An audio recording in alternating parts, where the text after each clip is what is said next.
فضا میں اڑ رہے زہریلے جگنو کیوں نہیں دکھتے کسی بھی حادثے کے سارے پہلو کیوں نہیں دکھتے کسی بھی حادثے کے سارے پہلو کیوں نہیں دکھتے۔ استقبال ہے ناظرین آپ سبھی کا آئی آر مشاعرہ میڈیا میں آپ کے ساتھ محمد ارشاد۔ آئیے دوستو عمران پرتاپ گڑھی کی ایک شاندار نظم سنیں گے۔ اس سے پہلے بتا دوں عمر کا تعلق سالوں سے نہیں ہوتا، بعض اوقات انسان عین جوانی میں صدیوں پرانا ہو جاتا ہے۔ آئیے سنتے ہیں عمران پرتاپ گڑھی کی نظم۔ تو آپ سے گزارش ہے ویڈیو کو لائک کیجیے اور چینل کو ضرور سبسکرائب کیجیے۔ میں 4 مصرے اور پڑھتا ہوں۔ ہمارے دیش کا پردھان منتری پاکستان جاتا ہے تو نواز شریف صاحب کی ماں کے پیر چھوتا ہے۔ اچھا لگتا ہے کہ وہ ہندوستانی تہذیب دنیا کے سامنے رکھ رہے ہیں۔ وہ امریکہ جاتے ہیں تو فیس بک کے آفس میں جا کر کے کیمرے کے سامنے روتے ہیں۔ اچھا لگتا ہے کہ وہ ہندوستانی تہذیب دنیا کے سامنے رکھ رہے ہیں۔ ان کی ماں پردھان منتری آواز گھومنے آتی ہے تو وہ ویل چیئر پہ انہیں گھماتے ہوئے ممتا مئی آنچل کی طرف کم کیمرے کی طرف نظر زیادہ رکھتے ہیں تاکہ فوٹو اخباروں میں اور سوشل میڈیا پہ آ سکے۔ کبھی کبھی میرا من کرتا ہے کہ میں ان سے کہوں کہ نریندر دامودر مودی صاحب ہندوستان میں مائیں اور بھی ہیں۔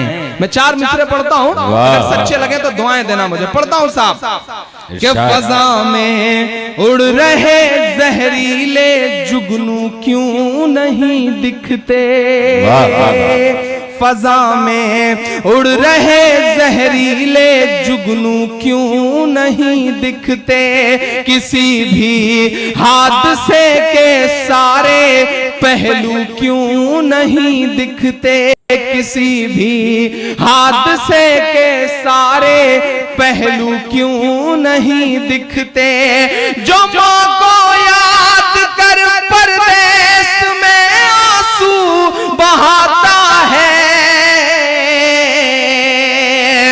جو ماں کو یاد کر پردیس میں آنسو بہاتا ہے اسے اخلاق کی امی کے آنسو کیوں نہیں دکھتے اسے اخلاق کی امی کے آنسو کیوں نہیں دکھتے فضا میں اڑ رہے زہریلے کیوں نہیں دکھتے۔ ٹھیکیدار نکلے ہیں وہ طے کریں گے کہ کیا پہننا ہے کیا کھانا ہے کیا بولنا ہے، اور حد تو یہ ہے نظر بھائی کہ وہی طے کریں گے کہ کتنے کرنے ہیں۔ تب میں 4 مصرے پڑھتا ہوں صاحب، پوری آزادی دیتے ہوئے آپ کو کہ تیری مرضی ہے جو چاہے تو میرے یار پیدا کر۔ شان بھائی تیری مرضی ہے جو چاہے تو میرے یار پیدا کر بھلے ہی چائے والا یا کہ چوکیدار پیدا کر بھلے ہی چائے والا یا کہ چوکیدار پیدا کر۔ بڑی حیرت ہے وہ خود ایک بھی پیدا نہ کر پائے۔ مجھے ایسا لگ رہا ہے جیسے آپ تھک سے گئے ہیں، اگر تھک گئے ہیں تو میں بھی تھک جاؤں گا، آپ تھوڑا سا اور بیداری کا ثبوت دیں۔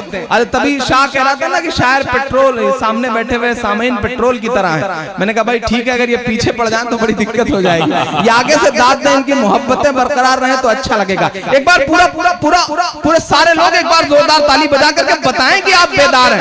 مجھے ایسا نہ لگے کہ میں مطلب بالکل قبرستان میں کھڑا ہو کے پڑھ رہا ہوں، زندہ دل لوگوں کے بیچ میں پڑھ رہا ہوں۔ آپ ثبوت دیں، یہ ڈرے ہوئے لوگوں کا شہر نہیں ہے، یہ وہ شہر ہے جہاں سے اٹھی ہوئی آواز پورے ہندوستان میں ایک اثر رکھتی ہے۔ آپ وہ لوگ ہیں، ہم پرتاپ گڑھ کے لوگ بھلے ہی کسی چیز میں۔ آئیے دوستو نظم سننے کے بعد دوائی دل کتاب سے کچھ باتیں سنتے ہیں۔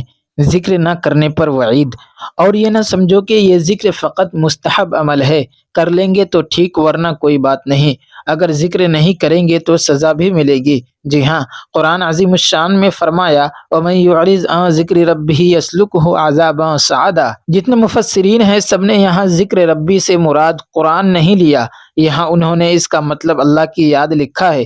جو اپنے رب کی یاد سے آنکھ چرائے گا اس کو عذاب ملے گا۔ چرتا ہوا، تو یہ نہیں کہ یہ تو ایک نفلی چیز ہے، کر لو تو ٹھیک، نہیں تو کوئی بات نہیں۔ اس کی اہمیت ہے، اگر غافل بنیں گے تو پھر عذاب کی بھی لمٹ بتلائی گئی ہے، اس لیے یہ ضروری ہے، اہم ہے کہ ہم اس کو زندگی کا معمول بنا لیں۔ اس کی بڑی برکات ہیں، دلوں کو سکون ملتا ہے، انسان گناہوں سے بچ جاتا ہے، شیطان سے امن میں آ جاتا ہے۔ اس لیے اللہ تعالیٰ کے یہاں اصل مطلوب اللہ تعالیٰ کی یاد ہے، حاضری کے ساتھ حضوری۔ جتنے بھی اعمال ہے ان میں سب سے افضل عمل نماز ہے، اور نماز کا بھی جو مقصود ہے وہ اللہ تعالیٰ کی یاد ہے۔ اقم الصلاۃ لذکری، تم نماز قائم کرو میری یاد کی خاطر۔ اس لیے جس نماز میں اللہ تعالیٰ کی یاد نہیں ہوتی وہ نماز کے رتبہ پر نہیں ہوتی۔ فرمایا حضور قلب کے بغیر نماز ہی نہیں ہوتی، وہ حاضری ہوتی ہے، کہ مسجد میں حاضری تو ہے، حضوری نہیں۔ تو وہ چاہتے ہیں کہ حضوری ہو، اس لیے قرب قیامت کی نشانی بتلائی گئی کہ تو دیکھے گا کہ مسجد نمازیوں سے بھری ہوگی مگر ان کے دل اللہ رب العزت کی یاد سے خالی ہوں گے۔ یہ نعمت آج ہماری زندگیوں سے نکلتی جا رہی ہے، اس لیے ہمیں چاہیے کہ ہم کثرت سے اللہ رب العزت کا ذکر کریں۔ اذکروا اللہ ذکرا کثیرا، تم بکثرت اللہ کی یاد کرو، حکم دیا گیا، یہ امر کا صیغہ ہے۔ دو چیزیں ایسی ہیں کہ قرآن مجید میں ان کی حد متعین نہیں کی، باقی جتنے بھی اعمال بتلائے ہیں ان میں سے ہر ایک کی حد کا تعین کر دیا ہے، تاکہ ہمت کرنے والے ذرا ہمت کر کے دیکھیں، دوڑنے والے ذرا دوڑ لگائیں۔ ان میں سے ایک ذکر ہے۔ ذکر کثیر کسے کہتے ہیں؟ ذکر کثیر اس کی یہ ہے تفسیر کہ الذین یذکرون اللہ قیاما وقعودا وعلی جنوبہم، وہ لوگ جو اللہ کا ذکر کر کھڑے، لیٹے اور بیٹھے ہوئے کرتے ہیں۔ انسان کی یہی تین حالتیں ہیں، یا تو وہ کھڑا ہوگا، یا بیٹھا ہوگا، یا وہ لیٹا ہوگا۔ تو قرآن مجید میں بتلایا گیا کہ تینوں حالتوں میں اللہ کا ذکر کرنا، یعنی اللہ چاہتے یہ ہیں کہ تم ہر حال میں میرا ذکر کرو۔ اس لیے فرمایا کہ میرے جو پسندیدہ اور محبوب بندے ہیں، جواں مرد بندے ہیں، وہ میری یاد میں ہمیشہ لگے رہتے ہیں۔ فرمایا رجال، رجل کا لفظ عربی زبان میں جواں مرد کے لیے استعمال ہوتا ہے۔ فرمایا رجال لا تلہیہم تجارت ولا بیع عن ذکر اللہ، تجارت اور خرید و فروخت جنہیں اللہ کی یاد سے غافل نہیں کرتی۔ گو میں رہا رہین ستم ہائے روزگار، لیکن تیرے خیال سے غافل نہیں رہا۔ ہر وقت دل اللہ رب العزت کی طرف متوجہ ہو، دل میں اللہ تعالیٰ کی یاد ہو۔ اس لیے ہمارے اکابرین نے ذکر کی خوب کثرت رکھی ہے۔ دوستو ویڈیو کے آخر میں آپ سے گزارش ہے، اگر ویڈیو پسند آئی ہو تو ویڈیو کو لائک کیجیے، اور چینل میں پہلی بار وزٹ کیے ہیں تو سبسکرائب کر کے بیل آئیکن کو پریس کر دیں۔ ملتے ہیں کسی اور ویڈیو میں ایسے ہی نئی نظم اور نئی خبروں کے ساتھ، تو جب تک کے لیے رکھیے اپنا خیال، دیجیے مجھے اجازت۔ آپ دیکھ رہے تھے آئی اور مشاعرہ میڈیا، اور میں آپ کے ساتھ محمد ارشاد۔ السلام علیکم ورحمۃ اللہ وبرکاتہ۔